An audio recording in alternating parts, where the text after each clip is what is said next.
The month of November has been dedicated to creating awareness and education in men's health and the issues that surround it. But in reality, men still pretty much lag behind women regarding healthy living. We spoke to a few gentlemen and this is what they had to say. I just had a PET scan 2 days ago which gave me all clear, which is awesome news, but it's always something that I'm aware of for myself and a lot of people.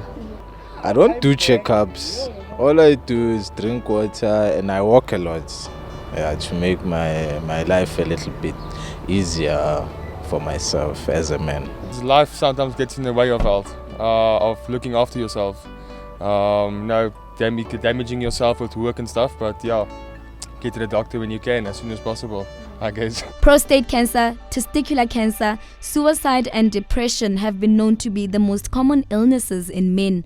Dr. Emma Sim unpacked what these illnesses entailed and the testing associated with them. So the prostate is a gland that sits underneath the bladder and it sits around the tube that allows men to urinate and ejaculate.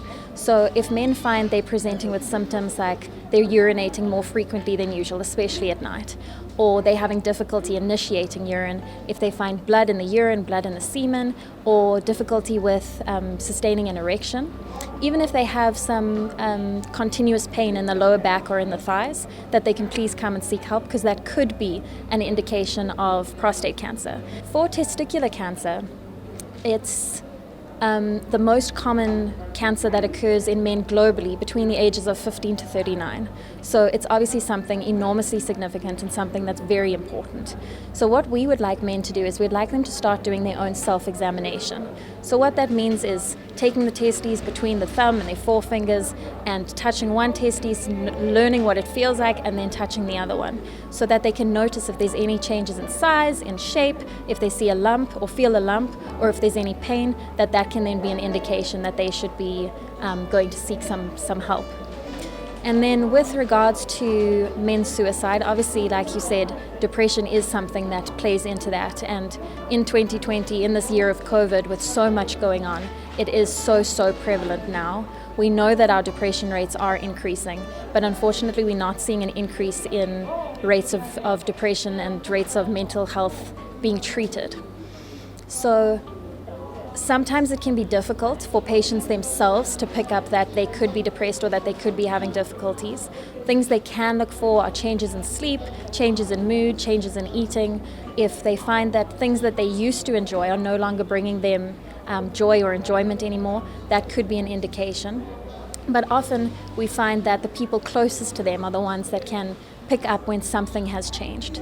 But another form of cancer in its own right is the issue of masculinity and pride that men are said to have towards healthy living. We men, we normally don't go for checkups.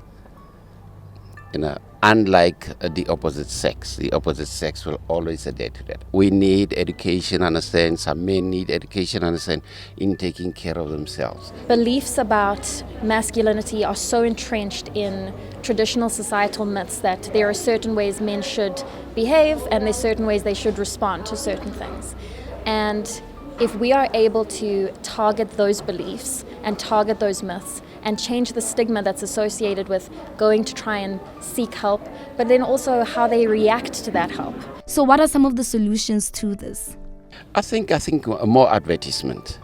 More advertisement, especially billboards, the big billboard, understand that they have to make it understand that men should be aware of their health, their well-being. For men, it's uncomfortable to come to the clinic. And so setting up something like a male-friendly clinic where they can be served by a male clinician or a clinician of their choosing, that they just feel far more comfortable. I think the greatest thing is you need to be aware that there is a problem. We need to be aware that men don't come, they don't seek help, they don't come to the clinic. So if we're aware of it, we can start trying to change our behaviors to at least target that.